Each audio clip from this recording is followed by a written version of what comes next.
This video is designed to help you start a herbal business. At the end of the video, you'll find a valuable gift. It's a herbal business plan that you can download, and will lay down for you, step by step, everything you need to know to start a successful herbal business of your own. If you are new to this channel, make sure to hit the subscribe button for more videos like this. Sales of herbs or herbal products have grown significantly in recent years. Starting this business has great prospects. Why is that? More and more people, especially from more developed countries, are starting to switch from conventional pharmacy to traditional or herbal medicine. Developing countries, on the other hand, have always used alternative natural remedies for lack of modern medicine. Whether herbs and traditional medicine really help, at the moment no one can say for sure, because there are very few modern scientific studies on the subject. The positive experience of people is what drives this business up a lot. But I won't owe much to what herbal medicine and herbs are. In this video, you will find everything you need to know before you start a business selling herbal products and herbs. To start this type of business, you need to have prior knowledge of traditional medicine. You do not need degrees or certificates, but knowledge and experience with herbs. In fact, there are no generally recognized diplomas or certificates that make you a herbalist. In the USA, perhaps the American Herbalist Guild gives a more significant accreditation that has a certain standard. Maybe a small hobby business in selling herbs is not a challenge, but if you want to do it more seriously, then things may not be that simple. You need to do deep research, and create a business model for the product, the price, the promotion, and distribution. And let's not forget the competition. Planning and research are some of the key factors for a successful business, so take your time and don't rush. When planning any business, you need to create, or adopt, a business model. This includes making some important decisions that will guide you in achieving your goal. A herb selling business requires you to consider the following. Do you want to grow or just sell herbs? First, you need to decide whether to grow or purchase herbs from wholesale distributors, and then resell them. Growing herbs has a higher cost, but you have more control over the quality of the herbs, and have a bigger margin. The biggest costs, in this case, are renting or buying land. This does not apply if you already own your own land. Agricultural machinery also accounts for much of the cost. Seedlings and fertilizers take up less space, but are no less important. Irrigation water. Winter heating time. If you have workers, their salary. The time spent growing herbs, instead of looking for customers on the same, and expanding the market. Required licenses for growing and gardening herbs. Plant cultivation may have higher costs, labor, and patience, but at the cost of that, you can get high-quality plants, on which you can build your own brand. In this industry, quality is one of the crucial factors for buying. If you decide to buy herbs from another breeder and resell them, or make natural herbal products from them, you will probably spend less, but you will not have quality control. In that case, you can start the business much faster, and do not need any special preparations. You can use the time spent in the garden, which in this case is proverbial, to search and cultivate customers and new markets for herbs. Or you will spend time on the preparation of herbal products such as creams, lotions, oils, soaps, etc. Wholesale or retail? If you decide to grow herbs depending on your production capacity, you have the opportunity to sell wholesale. In that case, your market would be retailers and pharmaceutical companies. Here I would like to mention that the pharmacy in the production uses large quantities of herbs that are part of modern medicines. Retail is okay too. Most likely, you will have an advantage in the price, ahead of those who decided to buy instead of growing. The second option, or if you decide to buy already grown herbs from a wholesale distributor, is more likely to be a retailer. There may be a wholesale option in the case you produce ready-made herbal products, but retailing is still a more obvious option. Retail buyers would be people who are interested in alternative solutions. It will most likely be people who previously had a positive experience in the use of natural products and herbs, or simply want to avoid modern products that contain chemicals. Brick and mortar or online shop? Or both. The local store has costs for rent or purchase of space in which the store will be located. Withdrawal of special permits, licenses, and documentation for opening it. In some countries this may be a real burden. Plant storage equipment and supplies. Taxes. The online sales option has lower operating costs. To sell herbs on your own website you need costs for making that page, domain, and hosting. Marketing costs to make the site marketable. Time and patience until you start selling. If you want a faster result, you can sell on Amazon or similar platforms. Of course, in this case, the profit would be lower due to the percentage that the platform takes.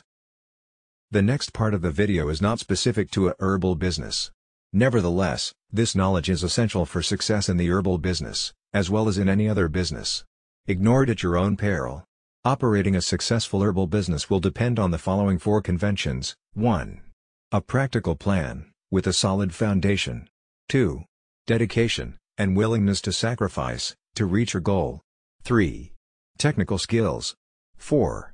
Basic knowledge of management, finance, record keeping and market analysis. As a new owner, you will need to master these skills and techniques if your business is to be successful. Finding a niche. Small businesses range in size from a manufacturer, with many employees, and millions of dollars in equipment, to the lone window washer, with a bucket and a sponge. Obviously, the knowledge and skills, required for these 2 extremes, are far apart, but for success they have one thing in common. Each has found a business niche, and is filling it. The most critical problems you will face, in your early planning, will be to find your niche, and determine the feasibility of your idea. Get into the right business at the right time, is very good advice, but following that advice may be difficult. Many entrepreneurs plunge into a business venture, so blinded by the dream, that they fail to thoroughly evaluate its potential. Is your business idea feasible? Before you invest time, effort, and money, the following exercise will help you separate sound ideas from those bearing a high potential for failure. Identify and briefly describe the business you plan to start. Identify the product or service you plan to sell. Answering yes to any of the following 3 questions means you are on the right track.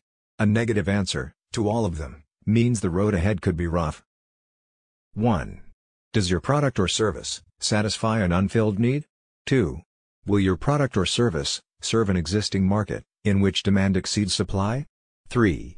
Will your product or service be competitive based on its quality, selection, price, or location? Market analysis. For a small business to be successful, the owner must know the market. To learn the market, you must analyze it, a process that takes time and effort. You don't have to be a trained statistician to analyze the marketplace, nor does the analysis have to be costly. Analyzing the market is a way to gather facts about potential customers and to determine the demand for your product or service. The more information you gather, the greater your chances of capturing a segment of the market. Know the market before investing your time and money in any business venture. The following questions will help you collect the information necessary to analyze your market and determine if your product or service will sell. This brief exercise will give you a good idea of the kind of market planning you need to do. An answer of no to any of the questions indicates a weakness in your plan, so do your research until you can answer each question with a yes. 1. Do you know who your customers will be? 2. Do you understand their needs and desires? 3. Do you know where they live? 4. Will you be offering the kind of products or services that they will buy? 5. Will your prices be competitive in quality and value? 6. Will your promotional program be effective? 7. Do you understand how your business compares with your competitors? 8. Will your business be conveniently located for the people you plan to serve? 9. Will there be adequate parking facilities for the people you plan to serve? Planning your startup. The following questions are grouped according to function. They are designed to help you prepare for opening day. Merchandise. Have you decided what items you will sell or produce, or what services you will provide? Have you made a merchandise plan, based upon estimated sales, to determine the amount of inventory you will need to control purchases? Have you found reliable suppliers, who will assist you in the startup? Have you compared the prices, quality, and credit terms of suppliers? Business records. Are you prepared to maintain complete records of sales, income and expenses, accounts payable, and receivables? Have you determined how to handle payroll records, tax reports, and payments? Do you know what financial reports should be prepared, and how to prepare them? Finances. A large number of small businesses fail each year. There are a number of reasons for these failures, but one of the main reasons is insufficient funds. Too many entrepreneurs try to start and operate a business without sufficient capital, money. To avoid this dilemma, you can review your situation by analyzing the following 3 questions. 1. How much money do you have? 2. How much money will you need to start your business? 3. How much money will you need to stay in business? In order to answer the second question, how much money will you need to start your business? You need to prepare an estimate of all your startup costs. Here's a list of items you may need to take into account. Note that this list is for a retail business. Items will vary for service, construction, manufacturing or online firms. Decorating and remodeling, fixtures and equipment, installing fixtures and equipment, services and supplies, beginning inventory cost, legal, professional fees, licenses and permits, telephone utility deposits, insurance, signs, advertising for opening, unanticipated expenses. Now, the answer to the third question, how much money will you need to stay in business? Must be divided into two parts, immediate costs, and future costs. From the moment the door to your new business opens, a certain amount of income may come in. However, this income should not be projected in your operating expenses. You will need enough money available to cover costs for at least the first 3 months of operation. The following list will help you project your operating expenses on a monthly basis.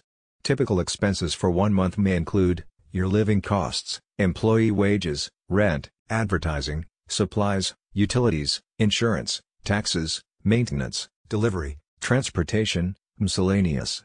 Now sum up the total estimated monthly expenses and multiply it by 3. This is the amount of cash you will need to cover operating expenses for 3 months.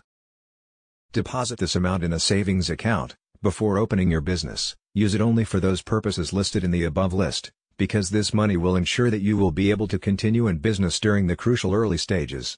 By adding the total startup costs to the total expenses for 3 months, you can learn what the estimated costs will be to start and operate your business for 3 months. By subtracting the totals of the lists from the cash available, you can determine the amount of additional financing you may need, if any. Now you will need to estimate your operating expenses for the first year after startup.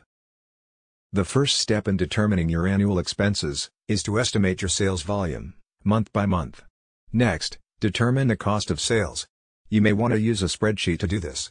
After startup, the primary source of revenue in your business will be from sales, but your sales will vary from month to month because of seasonal patterns and other factors.